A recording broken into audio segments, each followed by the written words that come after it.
हे जनक, म यो कर्मको कर्ता हुँ एवं मैले यसको फल उपभोग गर्नेछु। यस प्रकारको जुन अहङ्कार रूपी अत्यन्त विशाल कालो वर्ण भएको सर्प रहेको छ, यसै सर्पद्वारा डसिएका कारणले गर्दा सम्पूर्ण संसार जन्म र मृत्यु रूपी सांसारिक चक्रमा घुमिरहेको छ र तिमी पनि यो अहङ्कार रूपी सर्पद्वारा डसिएका छौ। त्यसैले तिमीलाई आफूले कर्ता र भोक्ता मानिरहेका छौ। त्यो अहङ्कार रूपी सर्पको विष झार्नका लागि जब तिमीले म कर्ता होइन यस प्रकारको दृढ निश्चय रूपी अमृत पिउनेछौ, त्यसपछि तिमी अत्यन्त सुखी अर्थात् आनन्दित हुनेछौ। यसबाहेक कुनै पनि उपायबाट तिमी सुखी हुन सक्दैनौ। अब अष्टवक्रले चाहिँ यहाँ मुक्तिको उपाय दिँदैछन् जनकलाई। के भन्छन् त? म यो कर्मको कर्ता हुँ एवं मैले यसको फल उपभोग गर्नेछु। यो हामी सबैले मान्छौँ होइन? हामी सबैले यही मान्छौँ कि म कर्ता हुँ र मैले नै मेरो फल उपभोग गर्छु। म पढ्छु, म पास हुन्छु, म पढ्छु, म टप्छु, म पढिनँ, म फेल हुन्छु।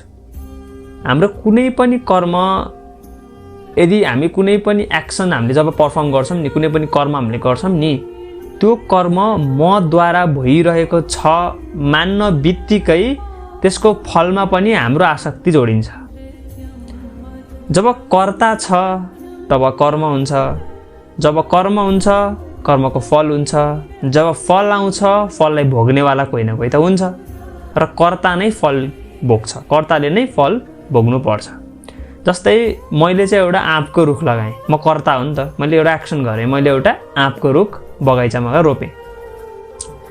अब मान्छेले के सोच्न सक्छ भने आँप जब ठुलो हुन्छ त्यो बोट, त्यो आँपको फल अर्को चोरेर गयो, आँपको फल त अर्कैले पायो त भन्ने मान्छे नि हुन्छन् क्या कोही कोही। त्यो मूर्खता हो कि। यो कसरी बुझ्नुपर्छ भने फल भनेर खाने फल चाहिँ होइन क्या।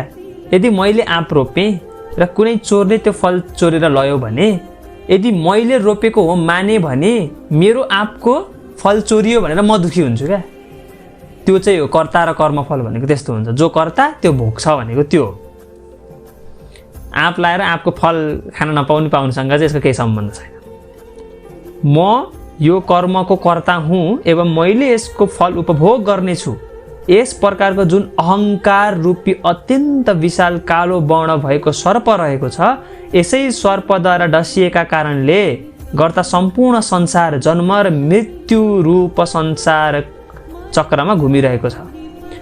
सो जन्म र मृत्युको बारेमा चाहिँ यहाँ अष्टवक्रले क्लियरली भनिरहेको छन् कि मैले कुनै एक्सन गर्छु, मैले कुनै कर्म गर्छु र यो मैले गरिसकेपछि यसको फल पनि म भोग्छु।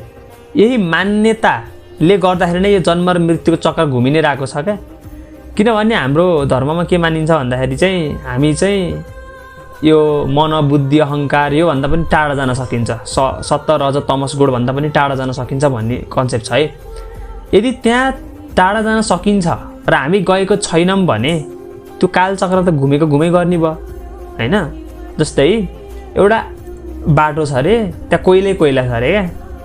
अब त्यहाँ हिँड्नै छ सबलाई, त्यहाँ सबलाई हिँड्नै छ र के भनिरहेको छ भने ल तिमीहरूलाई चाहिँ यो हेलिकप्टर चढेर पनि जान पाउँछौ भनेर हामीलाई अप्सन पनि दिएको छ। फेरि है एउटा बाटो छ र हेलिकप्टर पनि छ, तिमीलाई अप्सन पनि दिएको छ कि तिमी हेलिकप्टर चढेर जान सक्छौ।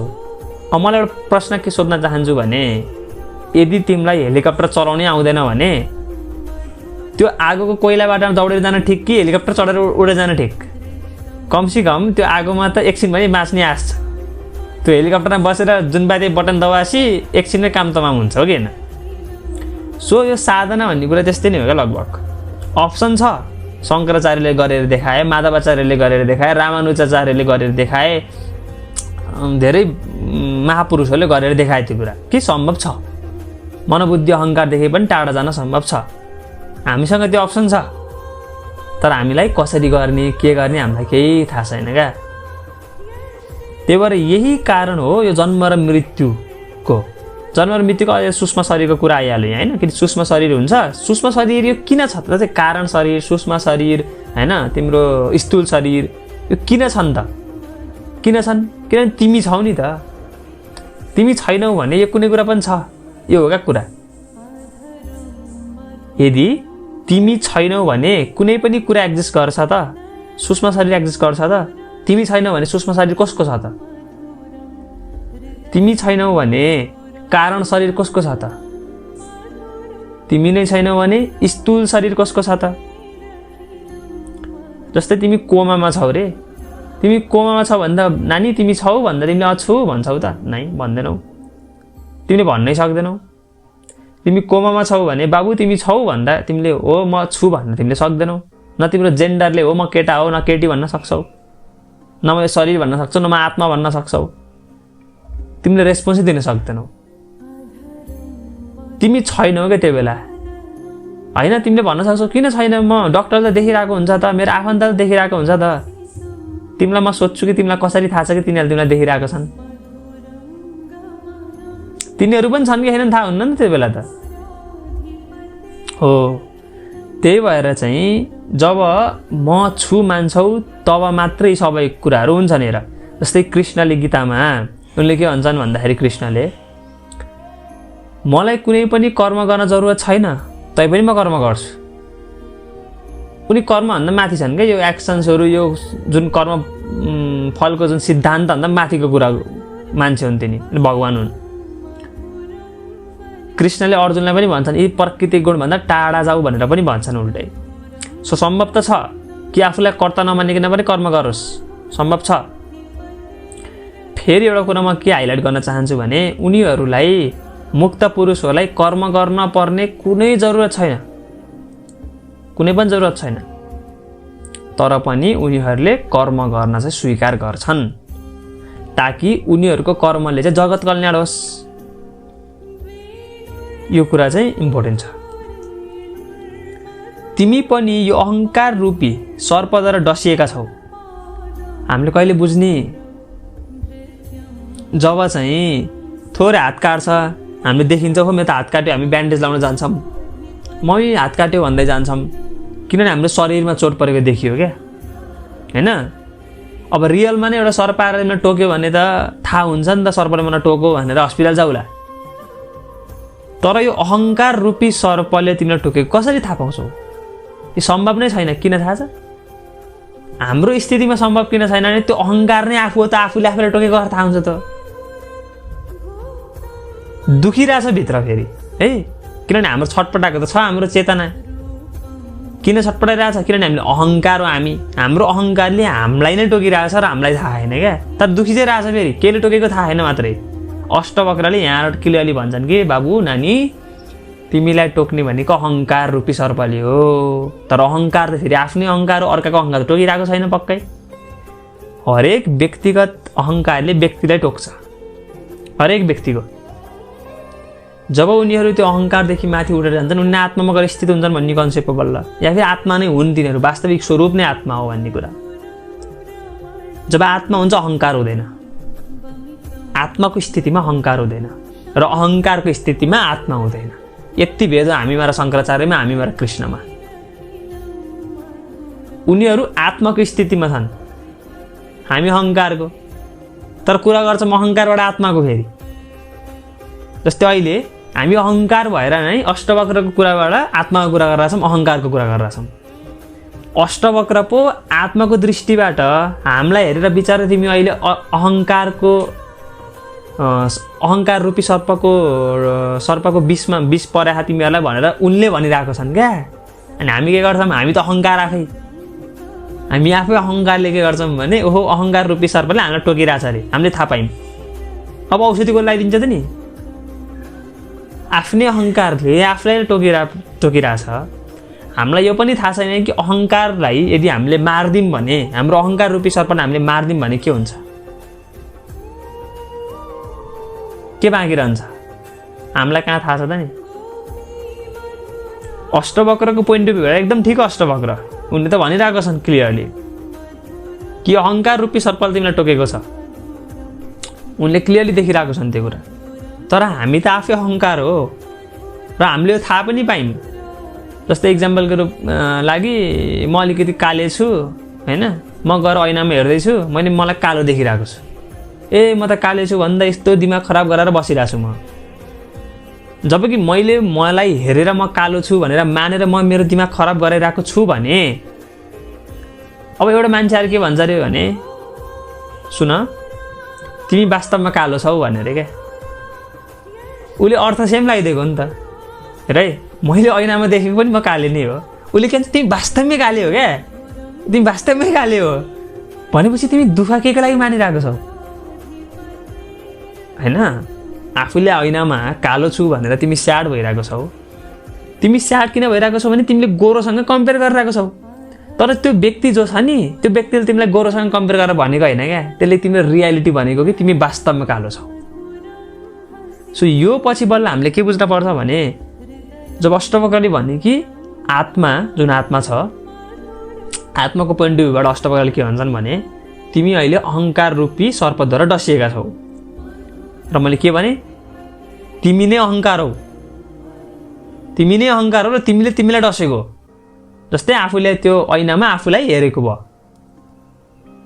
अब के बुझ्नु पर्यो त त्यसैले तिमीलाई आफूले कर्ता र भोक्ता मानिरहेका छौ अब तिमीले जब ऐनामा हेरिरहेको छौ तिमीले भन्छ म कालो भनिरहेको छौ आफूले आफूलाई एज्युम गरेको थियो भनेपछि यदि तिमीले म कालो भन्छौ भने त्यो कालो हुनुको फल कसले भोग्यो आफैले भोग्यो क्या दोस्रोले त भोग्नेवाला छैन किनभने मैले मलाई कालो भने किनभने म छु माने पहिला र म भइसकेपछि मैले रङलाई हेरेँ म कालो छु माने म कालो छु भने मैले कम्पेरिजन गरेँ गोरोसँग र मैले आफै आफ्नो माइन्डमा चाहिँ त्यो हेट क्रिएट गरेँ आफै प्रतिको त्यही भएर मनमा चोट लाग्यो मनमा दुःख भयो कर्ता जो भोक्ता त्यही हो कर्ता त मै हो काले भन्ने त मै हो ऐनाले त कालो भनेको होइन मलाई ऐना त बोल्दैन तर मैले मलाई हेरेर म कालो भने नि त कर्ता त म रहेछ नि त त्यो एज्युम गर्ने कर्ता हो त्यो एज्युम गर्ने कर्ताले चाहिँ आफूले आफैलाई चाहिँ कर्ता मानेपछि भोग्छ पनि कर्ताले नै त्यो फल भोग्ने कर्ता नै हो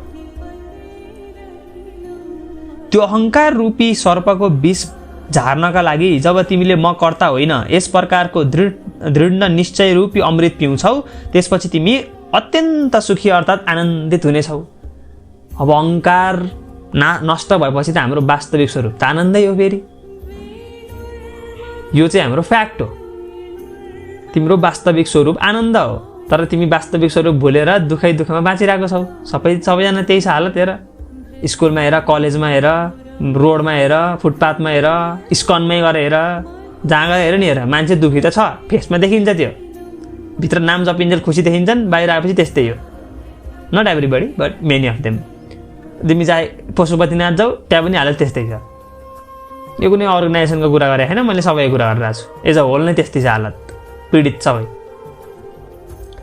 भनेपछि के रहेछ त भने त अहङ्कार रूपी सर्पको विष झार्नको लागि अब विष त हटाउनु पर्यो मनभित्रको त्यो दोषलाई त हटाउनु पर्यो त्यो हटाउनको लागि जब तिमीले म कर्ता होइन सोध्छौ यस प्रकारको निश्चय एकदमै क्या सङ्कल्प होइन म होइन है कर्ता मनदेखि एकछिन नाटक पार्नलाई होइन क्या म कर्ता होइन भन्ने जब तिमीले फाइनल डिसिजन लिन्छौ त्यो अमृत पिउँछौ त्यसपछि तिमी अत्यन्त सुखी अर्थात् आनन्दित हुनेछौ अब अघिको इक्जाम्पलमा हेरौँ है त म जस्ट मेरो अगाडि ऐना छ म गएर आफूले ऐनामा हेर्दैछु म जब ऐनामा हेरेँ म कुनै पनि एजम्सन बिना ऐनामा मैले हेरिरहेको छु र म के देखिरहेको छु भने मेरै फेसको रिफ्लेक्सन देखिरहेको छु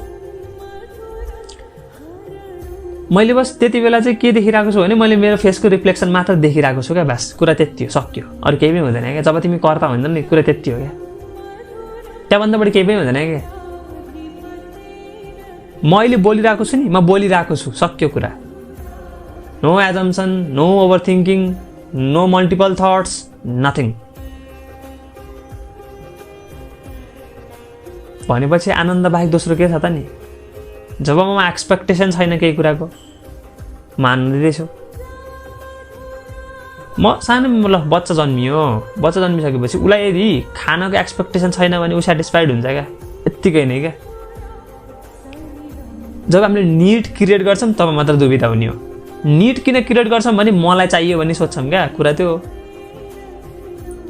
यो कर्तापनको भाव हट्यो भने हामी आनन्द स्वरूप हो भन्ने चिनिन्छ नै जस्तै म कर्ता हो मानेपछि मलाई खाना चाहियो पानी चाहियो बाइक चाहियो फोन चाहियो कति कुरा चाहियो हेर त जब म कर्ता होइन भन्न बित्तिकै म छैन त अनि मलाई के चाहियो